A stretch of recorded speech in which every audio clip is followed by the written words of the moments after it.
Today, Trudeau is saying he's going to run 3 small deficits in order to inject stimulus into the economy. How is this different from what you did in 2008 to respond to the economic crisis at that time?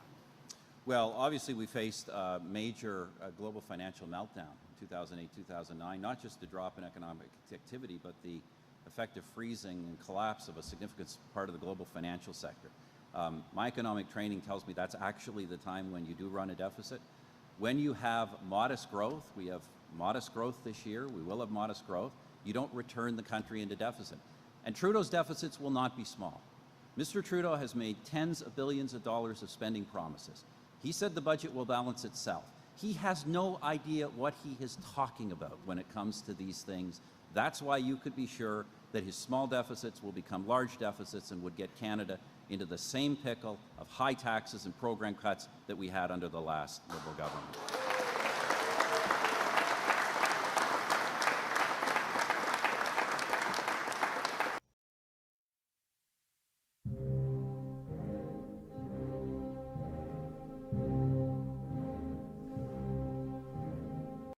Justin Trudeau says he doesn't have to explain how he will pay for his promises.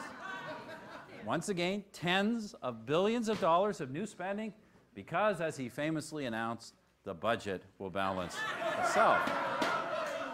Do budgets balance themselves in Hamilton region here?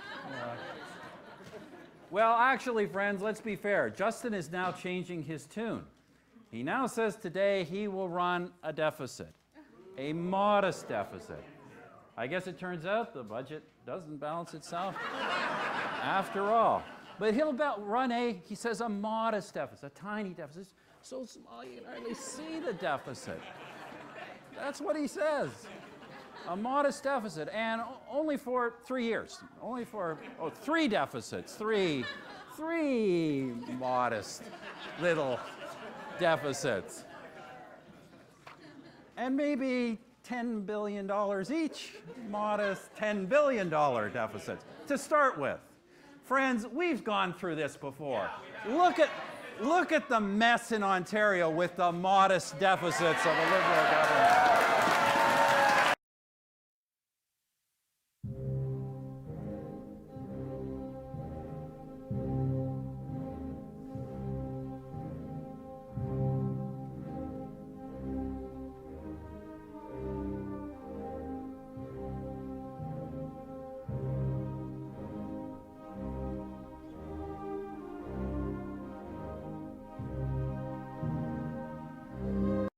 If we are going to send our troops overseas, we need to make sure we are properly taking care of them when they come home. And Mr. Harper has failed our veterans by nickel and diming them, by not giving them the service, the help that they need. And it's something that we should all be ashamed of, that this government that likes to wrap itself in the flag is actually not caring for those people who have fought, injured themselves, and in many cases died. Well, August 24th, 2015.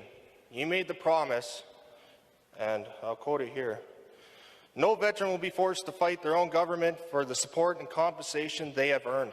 Yet you are still currently in a legal battle with veterans regarding equal support and compensation to their peers. You have ISIL or ISIS members coming into a reintegration program. You did a backdoor deal with Omar Khadr, with not even stepping into the courtroom, So, again, my question is, what veterans were you talking about? Was it the ones that fought for the freedoms and values that you so proudly boast about, or was it the ones who fought against? Because honestly, Mr. Prime Minister, I was prepared to be injured in the line of duty when I joined the military. Nobody forced me to join the military. I was prepared to be killed in action. What I wasn't prepared for, Mr. Prime Minister, is Canada turning its back on me.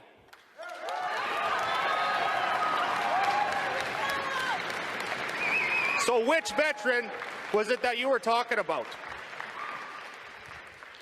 Why are we still fighting against certain veterans groups in court? Because they're asking for more than we are able to give right now.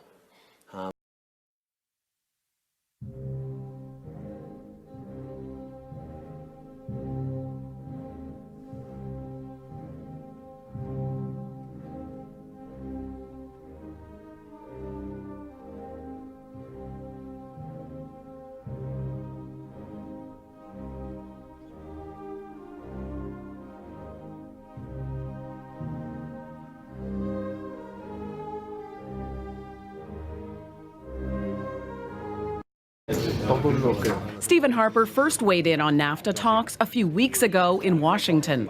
I tell business the following: is it conceivable, or is it just not conceivable that the administration could cancel NAFTA? I believe it is conceivable.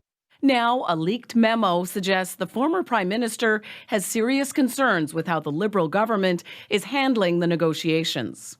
I came back alarmed, he writes to clients of his consulting firm.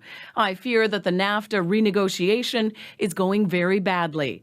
He goes on to say it does not matter whether current American proposals are worse than what we have now.